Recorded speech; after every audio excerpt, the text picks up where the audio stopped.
Lucie n'était pas quelqu'un de faible. C'était vraiment un caractère, mais pas un caractère négatif, mais vraiment... Mais elle n'aimait pas être assistée, en fait. Elle aimait bien gérer sa vie elle-même. Elle le réglait elle-même et c'était très bien fait.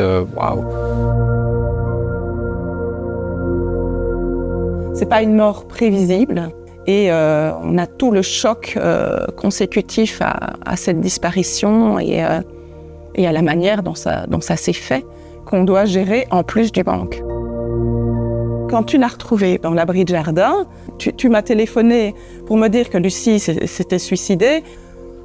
On s'est retrouvés, le ciel nous est tombé sur la tête et moi, la culpabilité, c'est terrible. Elle avait 12 ans quand même, donc on se sent coupable dans son rôle de maman qu'on n'a pas effectué comme il faut. De ne pas avoir vu, de ne pas avoir pu l'aider, puis faire ce qu'il fallait.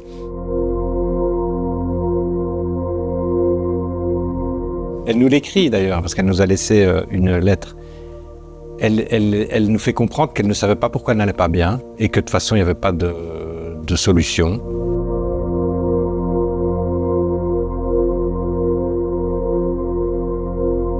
Le deuil, c'est pas quelque chose avec un début, une fin, non, c'est un chemin très, très sinueux, douloureux, compliqué, avec des détours, des allers-retours, des demi-tours, c'est quelque chose qu'on va porter jusqu'à la fin.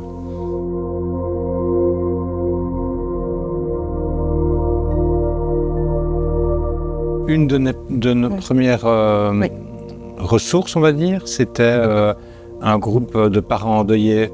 Ça s'appelle Parents désenfantés. Et ça, c'est vraiment quelque chose qui nous tient à cœur parce que là, on se sent vraiment compris, on se sent en communion tous ensemble. Hein. Là, on s'est vraiment dit, on n'est pas les seuls. D'autres personnes qui sont dans le même cas que nous, qui connaissent un peu le chemin et qui vont nous aider. Donc via notre profil Facebook, en fait, on fait de la prévention suicide maintenant et on a des parents qui parfois s'adressent à nous par Messenger quand ils viennent de vivre le suicide de leur enfant ou quand leur enfant va mal.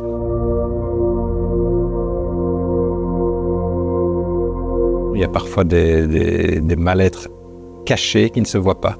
Donc dans notre démarche de prévention maintenant, on aimerait vraiment faire développer aussi la recherche autour de ça.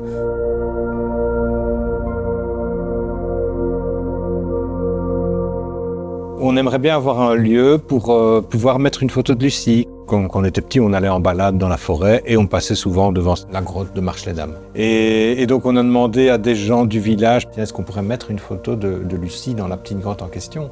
Et donc depuis lors, on y va toutes les semaines, faire un peu d'entretien, brosser les feuilles, remettre des bougies. Et petit à petit, la grotte revit un peu. Maintenant, les gens du village, quand ils passent, ils sont contents de voir que finalement, la grotte retrouve un petit peu sa vocation du début. Et là, maintenant, il y a d'autres photos d'enfants qui sont décédés. Et c'est vrai que c'est un endroit où on se sent vraiment en communion avec la nature.